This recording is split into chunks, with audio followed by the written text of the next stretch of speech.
Ooh, what's good, Commanders fans? I know we had a tough loss. Today's live is brought to you by BetUS. Shout out to BetUS. Make sure you guys check out BetUS. But I wanted to chop it up with you guys, get the pulse. Of course, Johnathan Allen is out for the rest of the season. So we're going to talk about that, how that changes things. Our rush defense was awful with him. So it really may not change much, even though I am a big Johnathan Allen fan. Should he have been traded last year? With same as Chase Young and Montez Sweat getting traded, should he have been traded as well at that time? In hindsight, not even hindsight. A lot of people say that last year anyway. So I'm not even going to say hindsight, but a lot of people wanted Johnathan Allen to be traded last year when there was the rumor reports that the Packers had interest. So, but like I said, I like Johnathan Allen. He has 1 year left on his deal, so we'll get to him a little bit later. Shattered Limerick, or we can get to him now. Shattered Limerick, what's up, man? Johnathan Allen being out will make absolutely zero difference.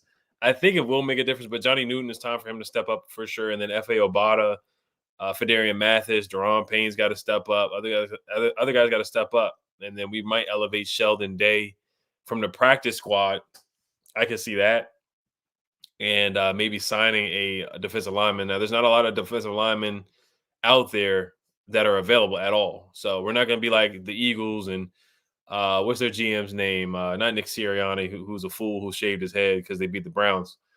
But what is their GM? I don't know. Howie Roseman go out there and sign and Dominic Sue and all these old head defensive tackles. Like, we're not that desperate to the point we're going to do stuff like that.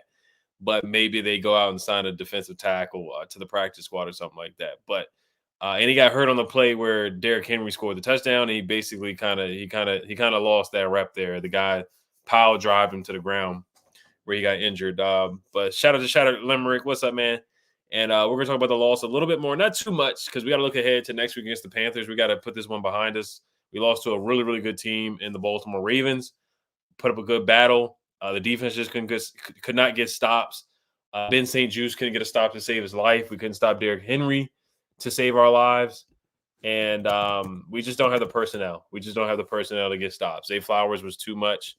And even Bateman and Mark Andrews and guys like that, we just couldn't stop them when we needed stops. And we had them on their 6-yard line. And they had a 94-yard drive to score a touchdown. That's unacceptable by the defense for sure. Unacceptable. But Jaden Daniels looked the part. He looked darn good. He showed up. He showed out. Put us in range to tie the game up at one point. We're down 30-23. We're down 27-20. Like, we had chances. The offense gave us chances. That was a big pass to Terry McLaurin. The 2 touchdown passes to Terry McLaurin were huge, especially the 4th down pass to Terry McLaurin. That was a huge, huge pass for a touchdown by Jaden Daniels for sure. And he took a couple big hits. Like, Kyle Hamilton had a late hit on him. And then we had that design run on the goal line where he got hit by Kyle Van Noy. He took a couple big hits in the game. Chicas Hector, what's up, man? Or Hector Chicas, what's up, man? Todd Labor, hey Ed, how are you? I'm doing good, man. We're 4-2. We're sitting at the top of the NFC East. We have the NFC East in a chokehold right now. We are the top of the NFC East, and honestly, we look like the best team in the NFC East. We are the best team in the NFC East. I mean, look what happened to the Cowboys. They got skunked in their own house on Jerry Jones's birthday. I'm gonna get to you real quick, Damon. Papa Side, what's up, man? What's up, Bonzi Wells? You know we gotta get at you. We gotta get at the Cowboys fans, man. My man Damon. Great guy. He writes. He's with Monumental Sports, writes for the Wizards, and wrote for Maryland basketball. Great writer, great guy, great all around guy, great hooper and all that. But he's a Cowboys fan. That's the only thing about him that I don't like. He's a Cowboys fan. But this is the perfect time for Cowboys fans to come in here for sure, so we can troll and talk about how they lost 47-9, where the Lions went crazy on them, skunked them in their own house, man, and on Jerry Jones' birthday. That's the best day to do it. That's the best day to do it. The Lions were getting so disrespectful to the point where they were trying to get Penny Sewell to score a touchdown. They were trying to get their offensive lineman to score touchdowns there. They're running hook and ladders and little giants type of trick plays on the Cowboys, man. It got so bad Cooper Rush had to go in the game, and Cooper Rush threw an interception. And to the point where reporters were asking Jerry Jones, is Mike McCarthy going to get fired? So he probably will get fired. But at this point, I would love for them to keep Mike McCarthy on staff for the rest of the season so we can get our 2 wins. I would love for that. Either way, we're going to get 2 wins on the Cowboys. We should beat the Cowboys twice. They look defeated, with or without Micah. It doesn't really matter, honestly. and D-Law. It doesn't really matter. Key himself, what's up, man? Thank you for the donation. He says, how's Elo like in the first 2 months of kindergarten? He's doing really good, man. He's doing really good. He's getting big. He's getting taller, all that. He's enjoying kindergarten for sure. He's definitely enjoying it for sure. But thank you for asking, Key. I appreciate that. He's getting bigger. Corey Booker said, what's up, the real? What's up, Corey? What's up, man? How you doing, man? Win, lose, or draw, we're going to be in here. Tell the truth Monday, reaction Monday, studs and duds, win, lose, or draw. It feels weird. This is such a weird feeling because we haven't lost in so long, guys. It's been such a long time since we lost a game after the 4-game winning streak. So this is an odd feeling. I don't want to feel this again for a long time. And you look at the schedule, I don't want to get too far ahead of myself, but you look at the schedule, and it looks like an opportunity where we could win 3 to 4 games in a row. So we got the Bears, Panthers, Bears, Giants, and Eagles. I mean, all those games are very, very, very, very, very winnable. I think we're going to be favorites in the Panthers game. We're going to be favorites. It doesn't matter. I get it, because we weren't favorites in the games that we won. Basically, all the games that we won, we were not favorites except for the Giants game. But we're 7.5-point favorites against the Panthers, and we probably will be favorites against the Bears, and then we probably will be favorites against the Giants. And then the Eagles, I think we're going to be favorites. Actually, no, we're probably going to be dogs because the Eagles game is on the road, if I'm not mistaken. So we probably will be dogs against the Eagles. But like I said, it doesn't matter. But we have a chance to go, what, we're 4-2. We have a chance to legitimately go 7-2 or 6-3 at the minimum, at worst. Sergio Corrillo says it's time for the young generation to step up and handle their business. HTTR. Yeah, man. I mean, this really could be Johnathan Allen. That could have been Johnathan Allen's last game in a Commanders jersey. We know how Adam Peters does with Ron Rivera draft picks. Like, you got to be really good or really special for him to keep you here, or the odds have to be in your favor, because you saw Emmanuel Forbes. He's still on the roster, but he was a healthy scratch. Jamin Davis was a healthy scratch. So I mean, you see what happens with Ron Rivera picks. But now John Allen, he was not a Ron Rivera pick, but I'm just talking about guys from the last regime that were here. A lot of those guys are gone. But John Allen, that might be his last game as a Commander. It really might be. It might be. So but John Allen, he's a good player. Just hasn't played up to the hype of his, like, he had the 2 really good seasons, and ever since then he just hasn't really played up to expectations since then. I brought up the numbers in my video, and there's a couple metrics that I found here, like pass rush and different metrics like that. He has not been playing too well. But that was back on September 19th. That was before the Cardinals and Browns game. So as of the second game of the season, he had a 58.2 PFF grade. He has like a 53 PFF grade, 53.1 run defense grade, which is ranked 66th among defensive tackles, and a 58.7 pass rush grade, which was 68th among defensive tackles at that time in the season. So that was after the first 2 games. But John Allen, torn pectoral, and some reporters were trying to say they were going to get a second opinion. But John Keim came out, was like, hey, this is it, man. He's not coming back. The MRI came back, and does not look good. And then JP Finley said he got a text saying that it's really bad. That is bad. So he's out for the rest of the season. Other guys got to step up. Johnny Newton's got to step up. Fedarian and Sheldon Day will probably be elevated from the practice squad. And Deron Payne's got to step up and show out. He's got to step up. But this run defense is a problem. Chuba Hubbard for the Panthers. That guy is no joke. He's no joke. He is a darn good running back. And if we don't come correct, Chuba Hubbard can fool around and get 100 yards on us. He's gotten at least 2 100-yard games on the ground this season so far. And he can certainly do that against us for sure.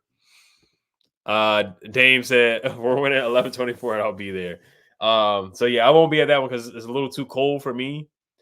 But no, I honestly, by that time, I think the Cowboys, I think you guys might wave the white flag. Let me look at your schedule actually too. I haven't looked at you guys' schedule, but if you got to play teams like the Lions, any team, y'all play the Niners next to, that's a loss. So that's 3-4.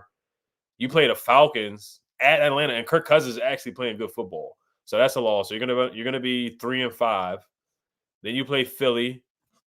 I'll give you a win with that. In that one, I would actually say a loss, but I'm gonna give y'all a win with Philly because y'all actually do well against the Eagles. Then you play Houston at home. That's a loss. That's a blowout. CJ Stroud's gonna blow you guys out.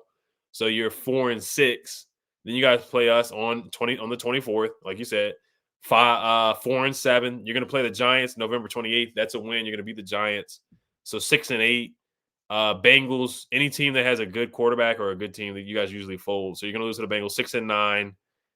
Carolina, you're gonna win that 7-9. Yeah, I actually miscalculated some of the numbers. But basically, you guys are gonna have a losing record.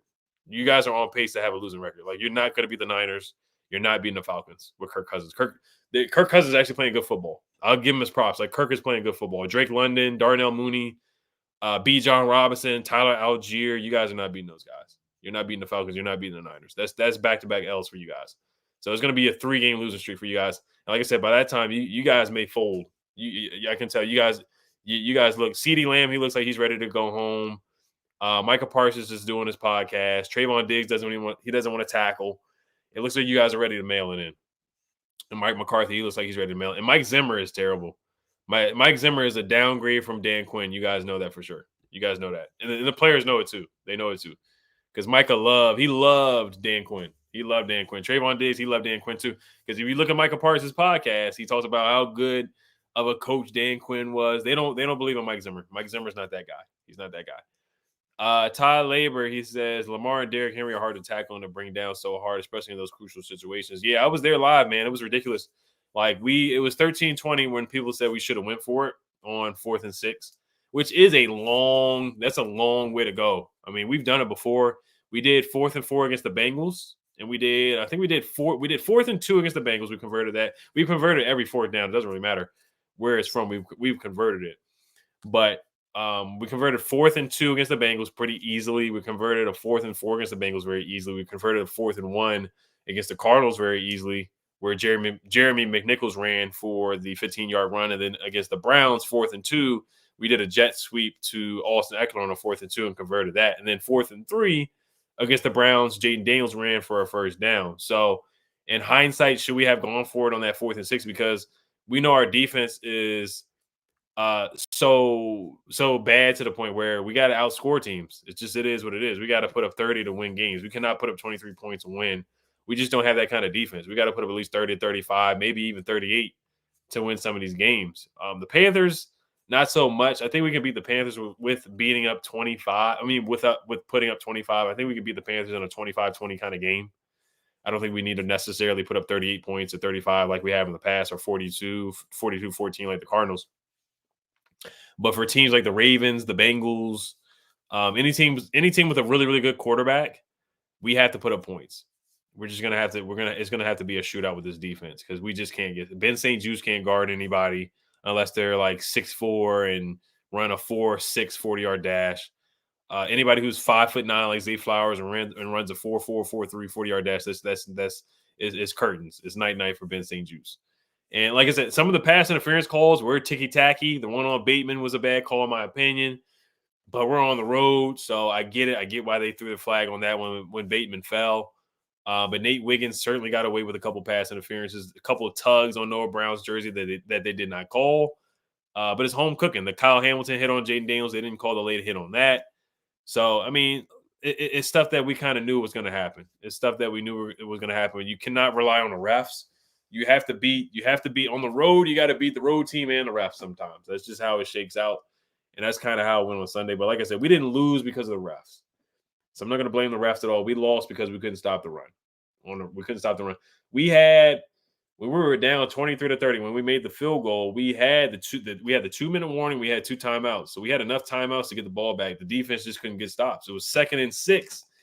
And Derrick Henry ran the ball for 15, 20 yards. Like, stuff like that is inexcusable. It's inexcusable. You can't win the game like that. You don't deserve to win the game like that if you can't get stops. You can't get stops on 3rd down. You can't stop the run. When you know they're going to run the football to the left side, to the same side, you don't deserve to win the football game. And the defense just didn't do enough. They didn't do enough. They weren't good enough. And that's why we lost. So we didn't lose because of the offense. Now, what I will say on the offense side of the ball, Cliff, I do think he came out not scared, but just a little too timid to start off. Shout out to my guy, Oscar. It says member for 25 months. Shout out to my guy, Oscar Josue Montel. Make sure you guys check out his channel and subscribe to his YouTube channel. He does Commanders content. He does soccer content. He does a lot of sports content. He is a great sports YouTuber. So make sure you guys sub his channel up for sure. He says, have Dan Quinn call plays instead of Joey Jr. Honestly, at this point, I don't know if I don't really think it's the play calling. I just think it's the personnel. Now, what I would have done differently is I would have put Mikey on Zay Flowers. I would have put Mikey on Zay Flowers instead of having Ben St. Juice on Zay Flowers. That was just a mismatch from the jump, and I just didn't. That was not a good matchup at all. And Zay Flowers and Lamar, they exploited that. Zay Flowers had 9 catches in the first half. Like that was a franchise record. That was a franchise record, and I saw that on the they put it on the big screen on the jumbotron. They were like Zay Flowers 9 catches in the first half. That's a record. Like I don't even think he had a catch in the second half, which is the crazy thing about it. Like, but it was like Zay Flowers every time. The first play of the game was a screen pass to Zay Flowers, and he ran up the field for like 30 yards, and we got fortunate with the interception. Mikey saying we finally got an interception. Ball is life. We finally got our first interception in the 6th game of the year. It took us 6 games to get an interception. 6 years. So I mean, you think about that. But yeah, I would not have put Ben St. Juice on Zay Flowers at all. That was just a mismatch, and I think the coaching staff should have knew that. I know, unfortunately, that Ben St. Juice is our cornerback 1. But you got to know your personnel. He does not have the foot speed to keep up with Zay Flowers. He just doesn't have the foot speed, and he got exposed. They knew that every time, and that's what they did. That's what good teams do, and they exploited the mismatch. Now Noah Igbenogany, I thought he did a solid job on Zay Flowers. Now I'm not saying that he shut down Zay Flowers or anything of that sort or anything close to that, but I do think Noah I did a solid job on Zay Flowers. He did a better job on Zay Flowers than what Ben St. Juice did. And Ben St. Juice, like I said, he's our number 1 corner, which is telling of our secondary personnel. And he's just not. He's really a cornerback number 2 or cornerback 3 in the league. In a perfect world, he's really a cornerback 2 or a cornerback number 3, really. Jeremy Bertrand says not only was the pass huge to Terry, but it's beautiful. Yeah, I was there. Like I said, I was there on that side. The first touchdown I saw that was on the side that I was sitting on. I saw the first touchdown pass. The second one was on the other side. That was incredible, especially to do that on a 4th down play.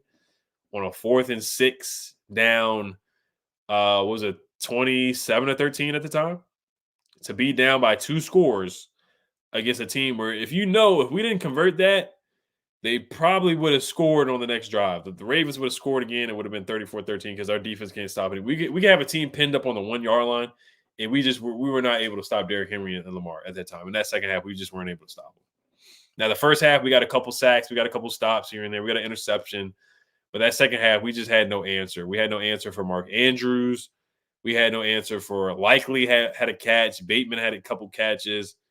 Already brought up Zay Flowers, and then Lamar didn't really run that much. He had the 33-yard run, but other than that, we actually did a solid job on containing Lamar as a runner. Now, I get it. We were awful against Derrick Henry. He had 127 yards, 2 touchdowns. Both touchdowns look very, very easy. Derrick Henry's gonna have 2,000 yards on the season for sure, and he's probably gonna have at least like 15, maybe even more than that. He's gonna have like a lot of touchdowns on the season. He already has, how many touchdowns does he have on the season? It doesn't matter, but he has how many does he have on the season? Probably like 8 or something like that. I think it's like 8 already, which is ridiculous. Yeah, 1, 3, 4, 5, 7. He has 7 touchdowns on the season. He has 8.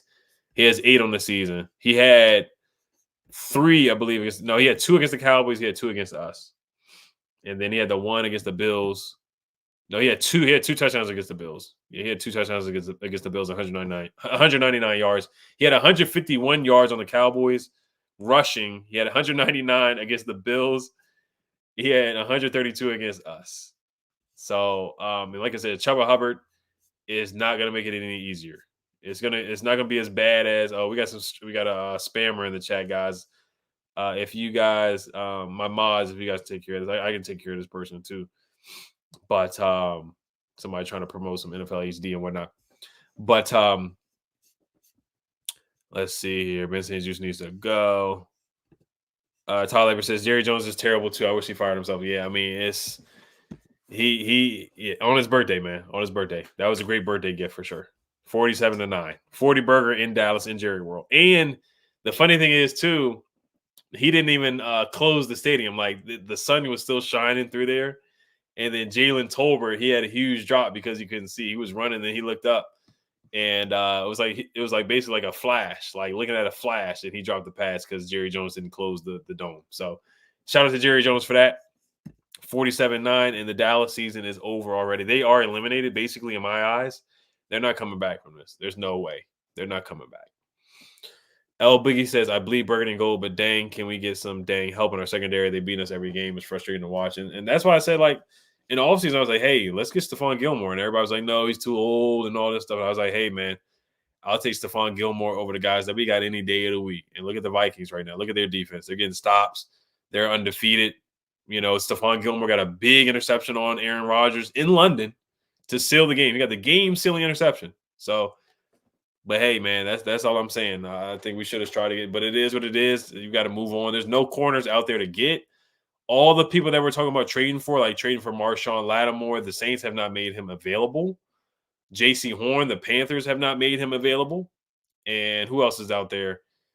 Denzel Ward, any of the Browns corners, the Browns have not made any of their guys available. So I know all the trade scenarios like Bleacher Report, ESPN, and all the national media, they say we should trade for J.C. Horn, but J.C. Horn's not available.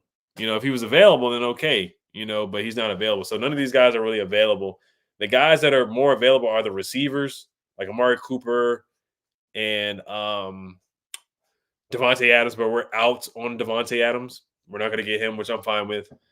And Amari Cooper, and there's some crazy rumors about DeAndre Hopkins, but I'm good on DeAndre Hopkins. We don't really need a receiver maybe next year, but like I said, cornerback is a big need. But the thing is, none of the corners are available. Maybe that changes in the next 2 weeks before the trade deadline. Maybe the Panthers are like, hey, let's move on from J.C. Horn in 2 weeks. Maybe the Browns are like, hey, let's move on from Denzel Ward in the next 2 weeks. But the Saints, I don't see the Saints moving on from Marshawn Lattimore, like at all. So I think the most realistic one is J.C. Horn. But will the Panthers actually move on from him instead of it being a Bleacher Report, ESPN type of scenario? You know, so right now it's no realistic scenario right now. Tony, what's up, man? Thank you for the donation. He said, Ed, I thought the Commanders started a little tentative. I said that too, man. I was, like I said, I was there, and it was a lot of dinking and dunking and swinging and swing passes and a lot of short, quick passes. And I thought, you know, the Ravens, their pass defense is their Achilles heel. Even though their pass defense was pretty good yesterday, like they were there on every pass. Every pass that Jaden made had to be a tight throw. The only passes where guys were like really wide open was Zach Ertz over the middle. And I thought we should have attacked the middle of the field a little bit more because a lot of Ravens fans were saying that the middle of the field is their Achilles heel on defense. Like they struggled to cover the middle of the field, and we didn't really attack the middle of the field until the second half because Zach Ertz had 2 back-to-back wide open catches, and there was a big catch in the red zone that Zach Ertz caught for like 9 yards. And then we hit Noah Brown. Jaden hit Noah Brown over the middle for about like 10 to 15 yards. And but every catch was tough, man. Like the touchdown catch that Terry had to make on that 4th and 6, Brandon Stevens was draped all over him. Like that was a tough catch that he had to make. And then also the hit that Kyle Hamilton put on Terry, like that was a tough catch. Like the Ravens defense, that was probably their best game, other than the Bills game defensively. That was probably the Ravens' best game defensively all season because they struggled. The Cowboys game too. They shut the Cowboys. They shut the Cowboys down the first half, and then the game was out of hand anyway. So they kind of like it was a lot of garbage time stats for the Cowboys. But the Ravens defense, they actually did impress me. Even though Jaden was able to move the ball, like they made it tough. They did. They made it tough. Everything was tough. The Raiders game, the Ravens defense was awful against Gardner Minshew. And then they got cooked by Rashee Rice and Xavier Worthy against the Chiefs. I mean, the Chiefs are the Chiefs, so that's expected. But this might have been their best defensive game, other than the Dallas game and the Bills game. They were there. They were there. Like every play, they were there. They made everything tough. They made everything tough. They made everything was tough for Terry. Every catch Terry made was basically covered. Like it was a tough catch.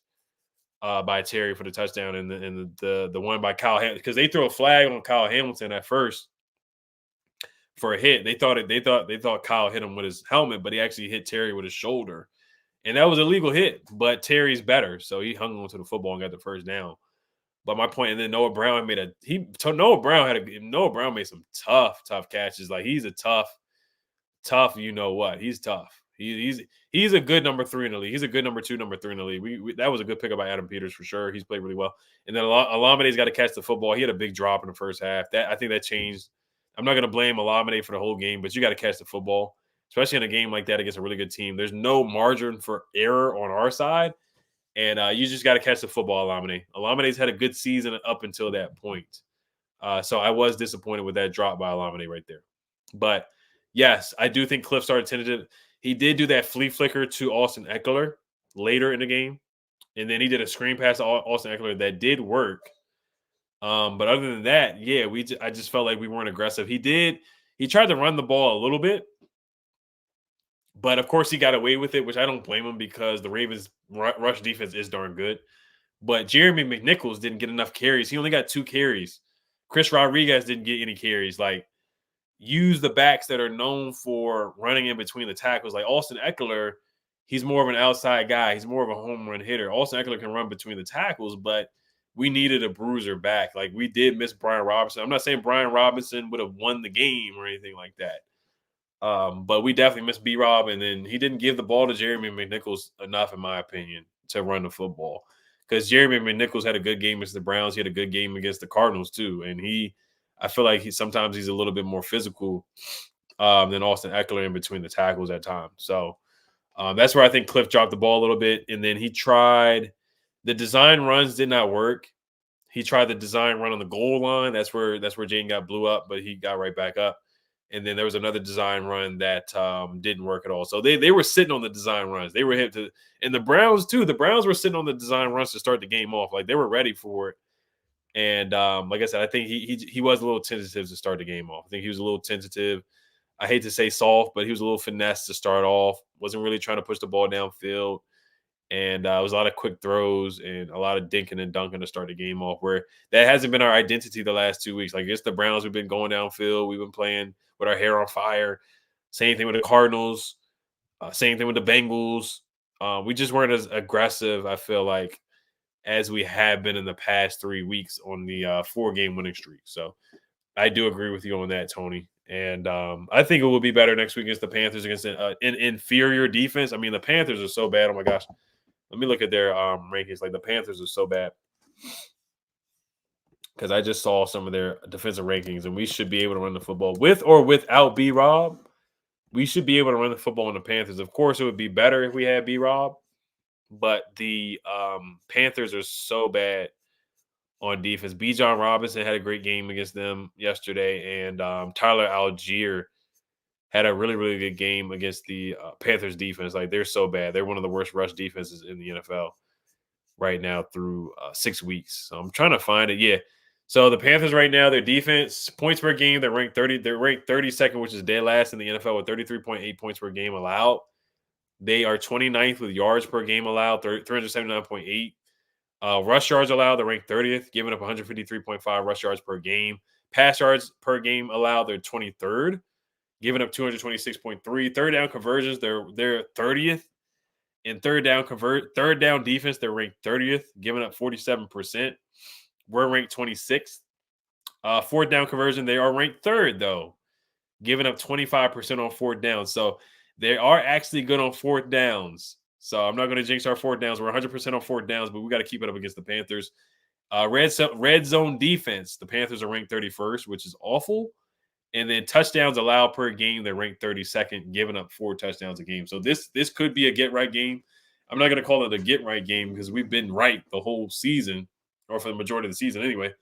But I guess coming off a loss, this could actually be a get-right game against the Panthers, bouncing back, because they are basically bottom 10, bottom 5, bottom 3, bottom 2 in every defensive statistical category.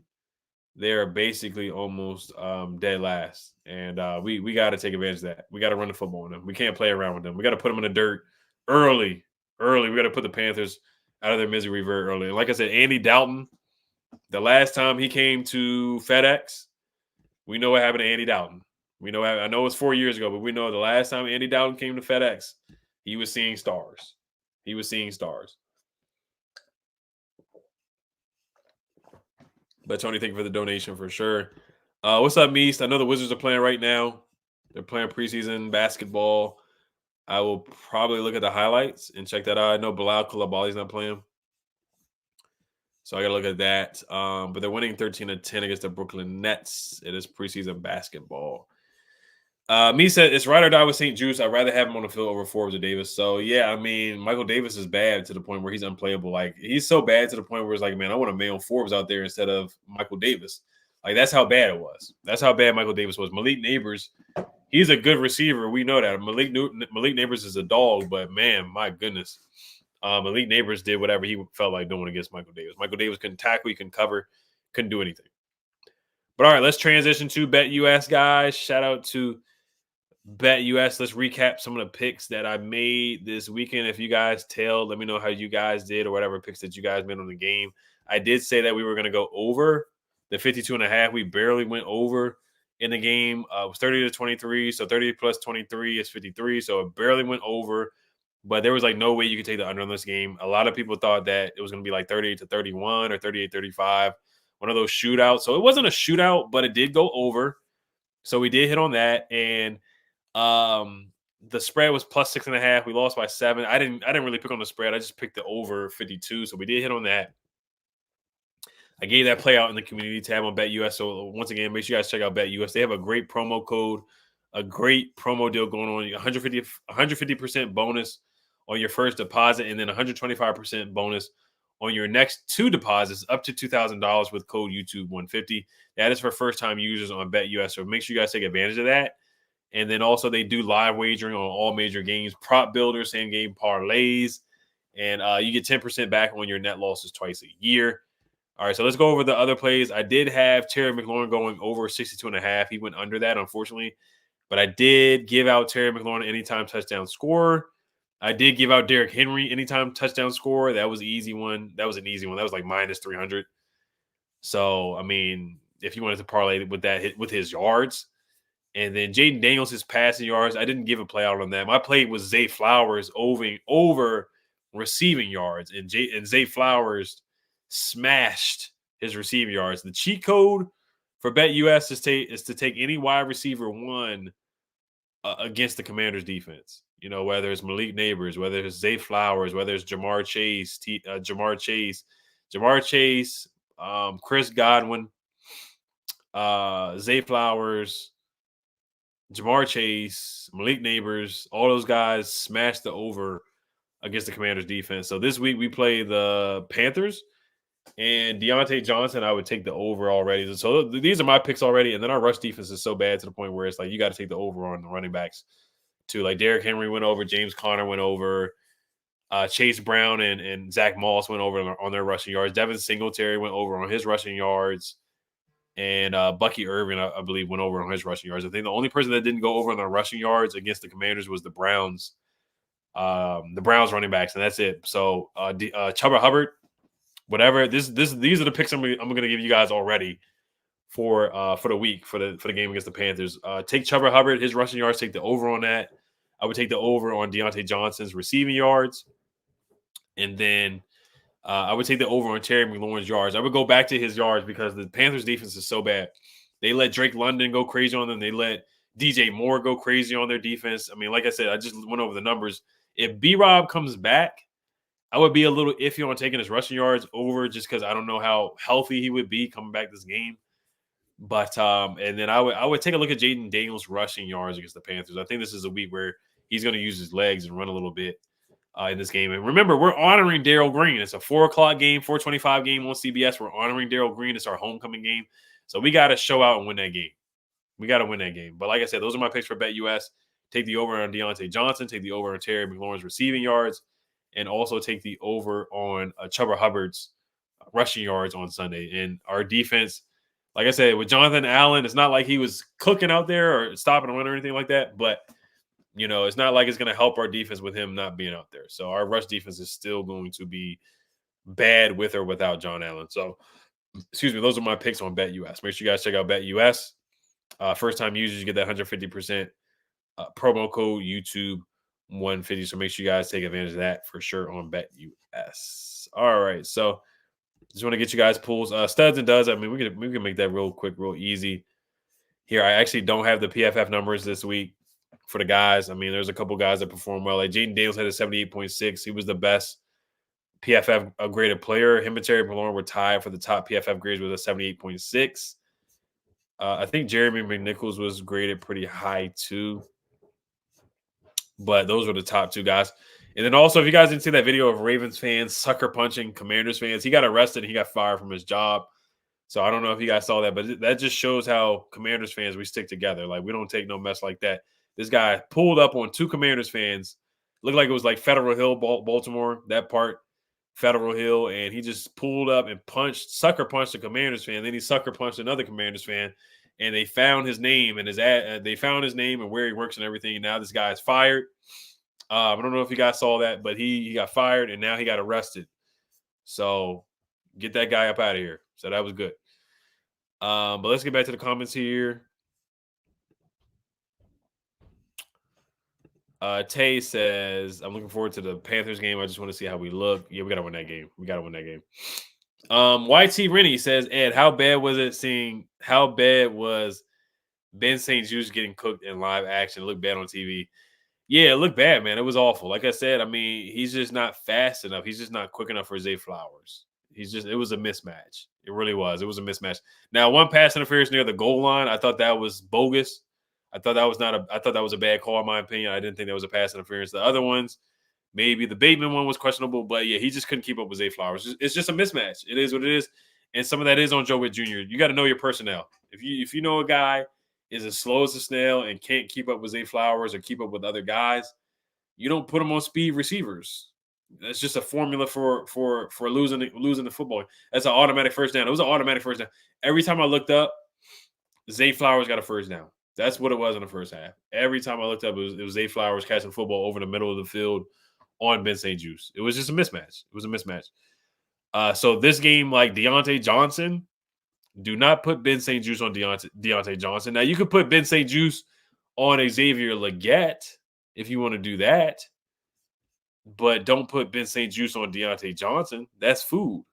That's food. That's like Shannon Sharp going out there when he's eating, the meme where Shannon Sharp's like cornbread, collard greens, canned yams, fried catfish. Like, that's basically what it was. Every time was Zay Flowers on Ben St. Juste. That's what it was.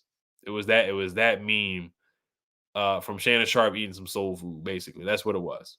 It was barbecue chicken. So please, Joe Witt, whatever you do, if you're doing matchups or whatever, do not put Ben St. Juste on Deontay Johnson.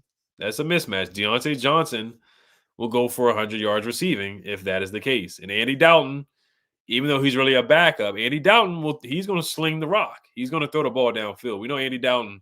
He's similar to Joe Flacco. Like him and Joe Flacco, they're going to be in the league for the next 5 years, because when they come in as backups, they're going to give their receivers a chance. Like Andy Dalton, he's going to give Deontay Johnson a chance. Deontay Johnson had 78 yards last week against the Falcons, 6 catches, 78 yards and 1 touchdown. He can certainly do the same thing to us. I can see Deontay Johnson getting 10 catches on Ben St. Juste. I could easily see that happening, and possibly a touchdown. I could certainly see that happen. Xavier Legette had a touchdown yesterday against the Falcons. So Xavier Legette, you got to watch out for him. They got Miles Sanders too, who has hurt us in the past with the Eagles. And then they drafted Jatavion Sanders, the tight end from Texas, who I did like coming out. I didn't know he was on the Panthers. And he had 5 catches for 49 yards. So they do have weapons. I'm not going to sleep on the Panthers. They do have talent. Deontay Johnson's talented. Legette is talented. And Sanders is talented. Miles Sanders is talented. Jatavion Sanders is talented. Chuba Hubbard is a dog. Johnathan Mingo's not bad. So their offense, they got some dogs on offense. They got just enough to move the ball on our defense. That's all you need. To move the ball on our defense, all you need is at least one decent receiver, a solid running back, and a decent offensive line, and you'll be able to move the football on our defense. Simple as that. As long as you don't have Deshaun Watson, You're going to be able to move the ball on our defense.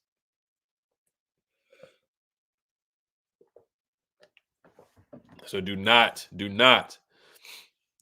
put Ben St. Juste on Deontay Johnson. If they just stay away from that, we have a chance to blow out the Panthers. Not just win against the Panthers, but actually blow them out. NPR, salute to the channel. Thank you, man. Thank you for tuning in as always. Thank you for watching as always, guys. Saw a couple of subscribers at the Ravens game as well. And the Commanders, we were deep, though. That's one thing. We were deep. We were deep at M&T Bank. We didn't come up with the W, but we definitely showed out at the stadium. I think it was like 60-40, honestly. Like, it was a good amount of Commanders fans at the stadium for sure. It was a good amount of fans. It was a good amount of Commander fans. It was a good showing. It was a good showing. So we took the L, but it was a good showing for sure. My guy Dame says paying Dak 60 M's was idiotic and it's ruined our roster construction. Yeah, it was. I mean, you guys still, having Ezekiel Elliott and Rico Dowdle as your running back group is just terrible. That might be the worst running back room in the NFL. I'm not even joking. Like, I think that actually is the worst running back room in the NFL. And the Cowboys, like, I hate to talk about the Cowboys, but your identity has been known. Like, Dak is always going to throw the football, but the Cowboys always have a good running back, whether it's been Zeke or Tony Pollard or even DeMarco Murray those days, even Marion Barber or whoever. Like, you guys have always had a good running back. Now you guys don't have a run game. Like, you guys cannot run the football. And that's hurting you guys. You guys are one-dimensional. You can't run the football. And Dak and CD have not been on the same page. Dak has been CD's always crying on the sideline. He was crying in the Steelers game. He was crying during the Ravens game. It's 2 games he's been pouting and crying to Dak already.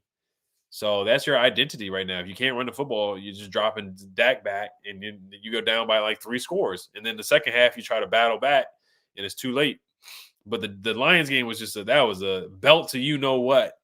The whole game from start to finish, it was a belt to you know what. It was a belt to you know what. The Lions did what they did what they were supposed to do. They got Dallas back for last year, basically. That's what happened with what's the coach name for the Lions? Biting kneecaps and whatnot. I don't know. I'm blanking on the Lions coach name right now, but he's upset about last year when they kept going for it. They kept going for it over and over and over again and tried to score.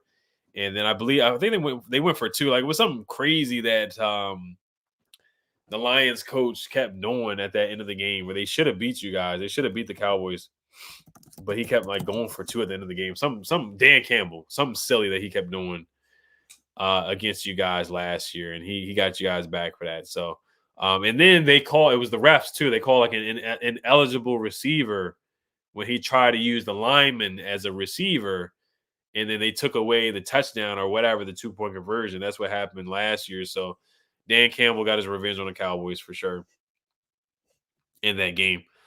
Shout out to Keyshawn. She said Burgundy and Gold was deep in Ravens country. Yes, we were. We took the L, but we showed out very well. And like I said, it was 60-40. It was 60% Ravens fans, 40% Commanders fans. We were deep in there for sure. We were deep. Key himself says, Oz ruined our momentum. I think we're going 7-3 in the next 10. Yeah, he did. I'm not going to blame the whole game on Alameda, but anything like that, you got to catch the football. You can't catch it. You can't try to run before you catch the football. You can't do that. And that's what he did. He tried to run before catching the football. He dropped the pass. So it would have been a tough catch, but that was a catchable football. That's one you got to catch. Jaden put it right in the numbers too. That was a good pass by Jaden Daniels too. It was a beautiful pass, and that's why people are like, hey, we need to trade for a receiver. So I don't think we're going to trade for a receiver. I think we're going to draft a receiver, but I don't think we're going to trade for a receiver. We'll see what happens in the next 3 weeks. November 5th is the trade deadline, so we'll see what Adam Peters decides to do. Adam Peters has been more of a seller as far as like trading guys, like trading Jahan Dotson, trading John Ridgeway. Who else has he traded? He traded Sam Howell. We haven't really seen Adam Peters trade for draft pick. We haven't seen him trade for actual players. We've seen him trade players away, but we haven't seen him trade for an actual player. So I am excited to see Adam Peters actually pull the trigger and make a move to bring in a player to help, like a corner or receiver.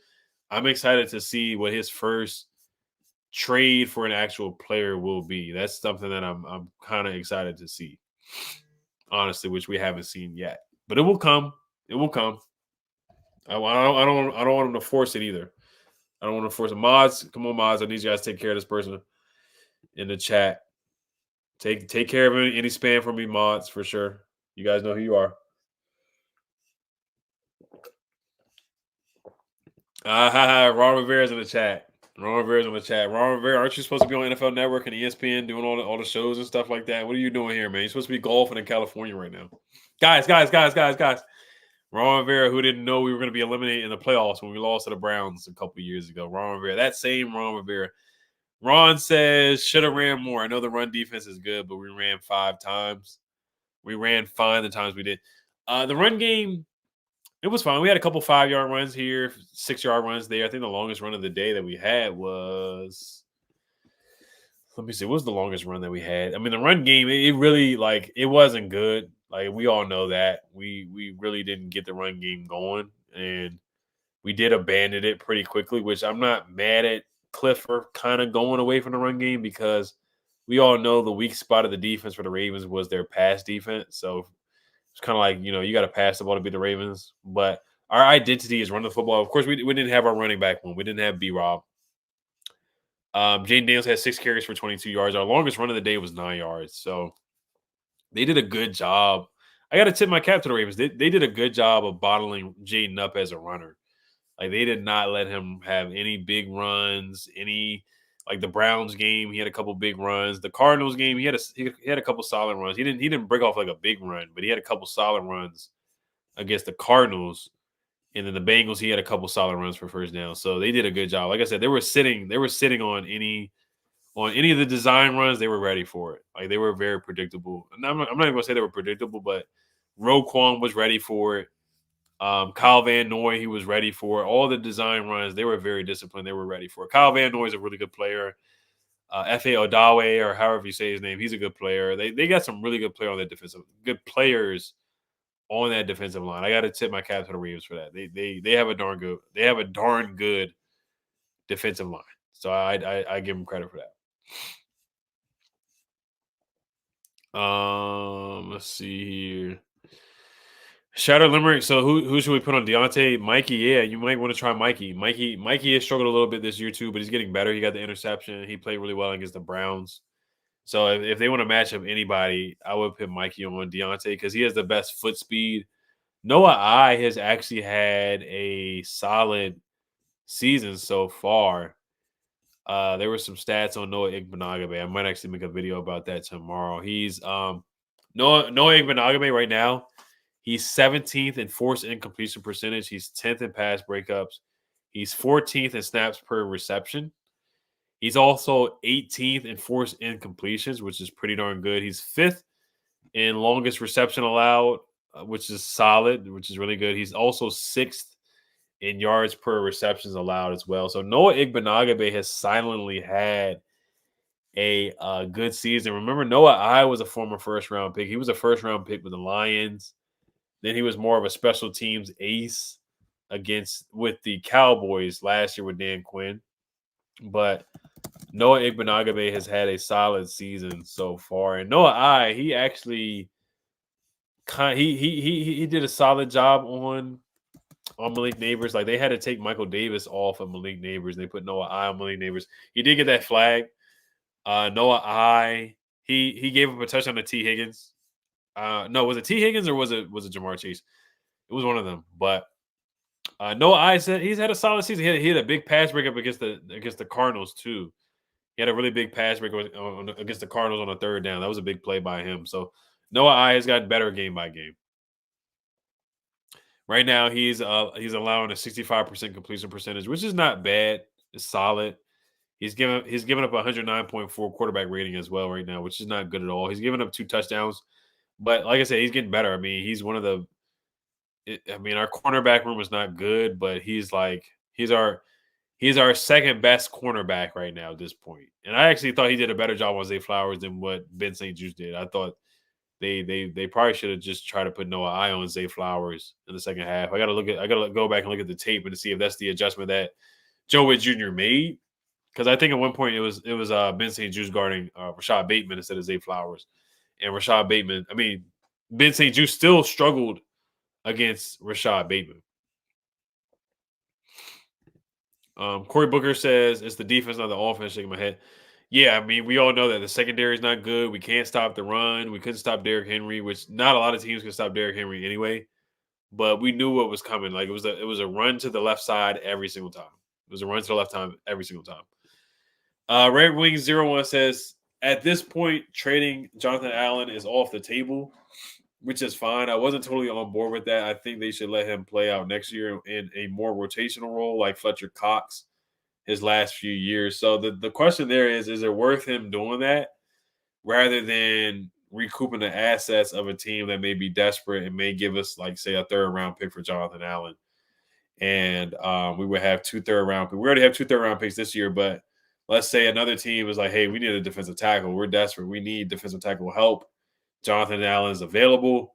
You give us a third-round pick for Johnathan Allen. Now we have 3 third-round picks to mess around with in the 2025 draft. So I can see something like that happening. I don't think it's going to happen before the deadline now because of the injury, but in the offseason, I could definitely see Johnathan Allen being traded. I could definitely see that because Adam Peters, he's a guy that wants draft capital. He really does. He wants to build through the draft.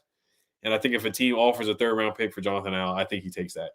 And Johnathan Allen right now, he has $16 million left on his deal. He's a $6 million dead cap hit.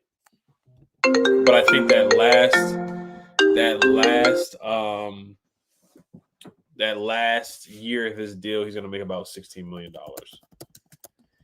per year. And we're paying Deron Payne. And we're going to have a lot of cap space. I mean, everybody knows this. We're going to have a lot of cap space this offseason. We already have a lot of cap space anyway. But, man, we're going to have a lot of cap space. We're going to have a lot of money to mess around with, to make some deals and really beef up this defense. We got to get a corner, whether it's via the draft and via free agency. We got to get a bunch of corners, not just one corner. We need to bring at least 2 or 3 corners in, 2 or 3 new cornerbacks to fit the identity of Dan Quinn and Joe Witt Jr. We got to bring in some corners in the building for sure. So Johnathan Allen, the last year of his contract, which is the 2025 season, he's going to be making $15.5 million with a dead cap of $6 million. So, I mean, you know, it's up to Adam Peters what he wants to do. It's up to him what he wants to do. And I think the offseason is going to be the time where he gets traded. That's what I think. James Horton says, I think St. Juice is more of a safety than a corner. They should have some packages designed with certain players in different spots. I like to see Chin play in the box more.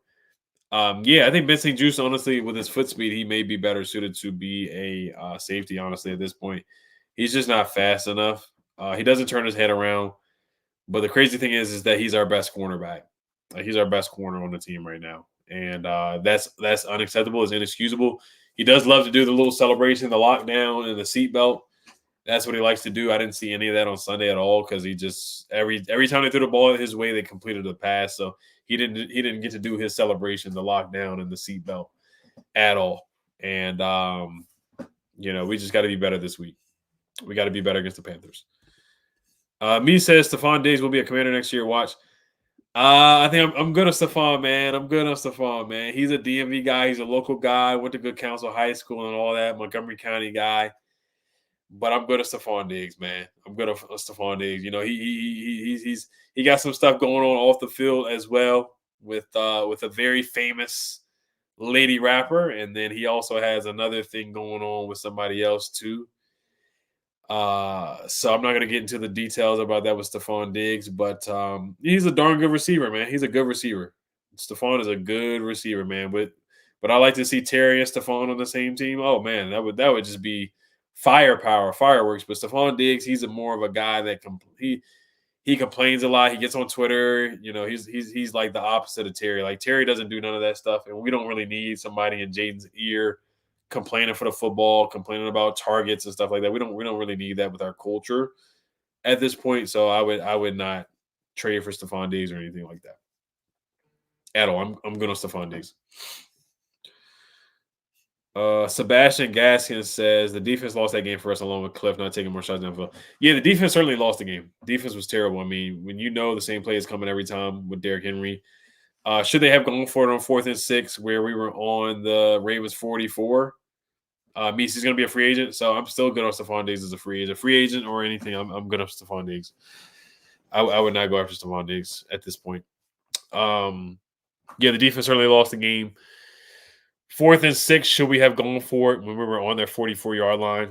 And we decided to punt the football, and then the Ravens get the ball their own 6, and then they return it. They actually go on a 94-yard drive, and they made it look easy.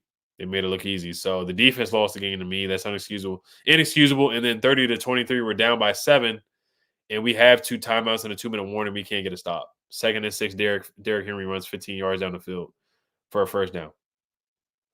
You deserve to lose when stuff like that happens, when you can't stop the run, when you know it's coming and you still can't stop it. Tim Farrell says Stephon Diggs is a diva. I think we should re-sign Terry early while we have Jaden on the cheap. Terry not going to get cheaper if we wait. Now, I want to look at Terry McLaurin's contract too real quick because, yeah, we do need to make a move and extend him. I don't know if we need to do it now, this season or this off season, but Terry, yeah, I mean, the money for him, like the money that he got, like other receivers are getting more than that. Jalen Waddle got $28 to $30 million. Brandon Ayuk, who is basically playing around and, taking selfies with Jaden on FaceTime and stuff, like basically using us as a chess piece or using us as leverage and taking Jaden on the Pivot podcast and whatnot. Brandon Ayuk got $30 million, and I think honestly Terry is better than Brandon Ayuk in my opinion. Terry's had a better season than Brandon Ayuk by far at this point, and Terry's making $23 million per year. So I know Terry's looking around at these other receivers that he's better than, in my opinion, and he's gonna be like, "Hey, man, I need to get paid. I need to get a new deal." So Terry's last year on his deal is 2025, and he's gonna make $15 million in that 2025 season. So yes, Tim, but he's gonna have a $23 million cap hit. So yes, Tim, you do have a point there where they may need to restructure Terry's deal and give him an extension after this season because he's on pace for another 1,000-yard season. He's on pace for at least double digit touchdowns at this point too. So, which would be, I don't know if Terry's ever had a double digit touchdown season, which is crazy to me. Terry has, let's look at his career here in Washington, if he's ever had a double digit receiving touchdown season. I don't think he has. But yeah, right now he's projected to have 11 touchdowns on the year. He's projected to have 1,009 receiving yards, which would be another 1,000-yard season for Terry McLaurin. Yeah, the most receiving touchdowns he's ever had was the 2019 season, which was his rookie year, was 7 touchdowns, 7 receiving touchdowns. So he's going to pass that. He's going to get double digit receiving touchdowns for the first time in his career, which is crazy. You would think he would have at least one season with double-digit touchdowns already, but he has not in his career so far. Andrew Oliveira, shout out to him. Make sure you guys subscribe to his channel as well. He's a great Washington Commanders YouTuber and also is on the news as well. He's a great news reporter. This guy does great interviews. He interviews Commanders players. He has all inside media access. This guy Andrew is legit, man. He's legit. He is the real deal. Shout out to my guy Andrew Oliveros. He said, "Yo, what's up, Ed? Give the real Ed Oliver, not the one from the Bills." Yes, sir. The one on the Bills, he stole my name. The one on the Bills is about to play right now. So I am going to sign off here pretty soon and then watch this game. I know you guys are going to watch the game as well. I think the game already started, so I'm going to turn it on real quick before I wrap it up with you guys. Let me see if I know the game just started, so nobody scored just yet. But shout out to my guy Andrew. Yes, Ed Oliver on the Bills is not the real Ed Oliver. He stole my name for sure. And he stole my name. He is the phony Ed Oliver. You're watching the real Ed Oliver right now, if you guys. But Aaron Rodgers has been awful. Oh, the Jets are wearing the throwback uniforms. Okay, they're wearing the Chad Pennington uniforms out there. But to get back to Andrew, and they did fire Robert Saleh. He says, worried about the secondary, but it is what it is. Like you said, Adam Peters will build JD5, quarterback of the future. Finally, yes, we finally have a quarterback. It feels weird to finally have a quarterback. Like, it's been so long. It's been 20 years. It's been a long time. I mean, you can kind of say Kirk Cousins, and then they got rid of him. They traded him. You can say RG3 for 1 year, the flash in the pan year, the 2012 Offensive Rookie of the Year season. But, yeah, we look like we have a guy that can be a franchise guy for years and years and years to come. And that's just a different feeling, man. It's a weird feeling that we just have not had. We have not had that luxury. And it's time, man. It's about time, man. It's about time. It's about time we get a quarterback. We're due. We're due for a quarterback, and we finally got one of Jay Daniels, who not only is going to win Rookie of the Year, but it looks like he has a legitimate shot to win MVP. Now Lamar probably is the front runner for MVP at this point, especially since we lost head to head. If Jaden would have won this game Saturday, or I mean on Sunday yesterday, then he would have been first in the MVP race for sure. He would have been first. So right now he's top 5 in the MVP race in my opinion. CJ Stroud, Josh Allen, Pat Mahomes, Sam Darnold, all those guys are in the race for the MVP at this point. And Derrick Henry's up there too. Derrick Henry deserves a vote. He deserves a vote for MVP. Derrick Henry has had a heck of a season. So he definitely deserves a vote for MVP. But yes, JD5 is that guy. He's that guy. He is legit. Not only did he won NFC Player of the Week 1 week, he deserved it. He definitely deserved it. I guess I'll read 2 more and then wrap it up. Key himself says, what do people expect Joe Witt Jr. to do with our defense? Yeah, not much because our personnel is not good. It's just they're just not good enough. And now you got injuries because not only is Johnathan Allen injured, but Dorrance Armstrong is injured. So how long will Dorrance Armstrong be out? That's the question mark there. Will Cleveland Farrell be back against the Panthers? Like, is he going to come back? Javonte Jean-Baptiste got injured. So how long is he going to be out? So there's some question marks, man. There's some question marks with the defensive line now. So the only people that we can really hang our hat on consistently on the defense is Frankie and Bobby at this point. Those are the only guys that you can really look at and be like, okay, these guys are going to show. Quan Martin's had a solid season so far. But Patrick Peterson, he's a free agent. We're not going to get him. I highly doubt that. We're not going to get him. I highly doubt that happens. But, all right, guys, I'm going to wrap it up here, guys. Thank you guys for tuning in. As always, studs and duds real quick. I'll do that real quick. I did not do the studs and duds. Terry was a stud. Jaden was a stud. Zach Ertz was a stud. I already said Jaden Daniels. Who else was a stud? Nobody on the defense was a stud, in my opinion. Austin Eckler had a couple nice catches. 4 catches for 47 yards. Alameda. Noah Brown was a stud, even though he didn't put up big numbers. 4 catches for 58 yards. He had a 28-yard catch. He had a couple big catches for first downs where he moved the chains. And then duds, of course, were Ben St. Juice. He was a dud. He was awful. He was terrible. And I'll just say the defense as a whole because we just couldn't stop the run. So those were the duds for me. And Ben St. Juice definitely stood out as a dud. But, he can bounce back next week. We'll see. But as always, win, lose, or draw, left hand up, Hells Commanders. We're still 4-2. We're sitting pretty on top of the NFC East. The Cowboys, you can stick a fork in them. We smell blood on the Cowboys. I think they mailed it in. I think they've given up on Jerry Jones' birthday. I think they've given up. They threw the towel in. They're going to do podcasts and stuff. They're not worried about football. I think they mailed it in. They've given up on the season. The Eagles, you got the head coach shaving his head because they beat the Browns. They barely beat Deshaun Watson, which is terrible, which is just awful. You saw what we did to the Browns, and they barely beat the Browns at home off of a bye week too. And Nick Sirianni, his days are numbered. Mike McCarthy, his days are numbered, and the Giants are the Giants. The Giants are going to beat themselves. As long as they got Daniel Jones, they're going to beat themselves. So we already know the Giants are the Giants. So I think we comfortably win the NFC East. Honestly, I really do. I think we comfortably win the NFC East. That's my prediction.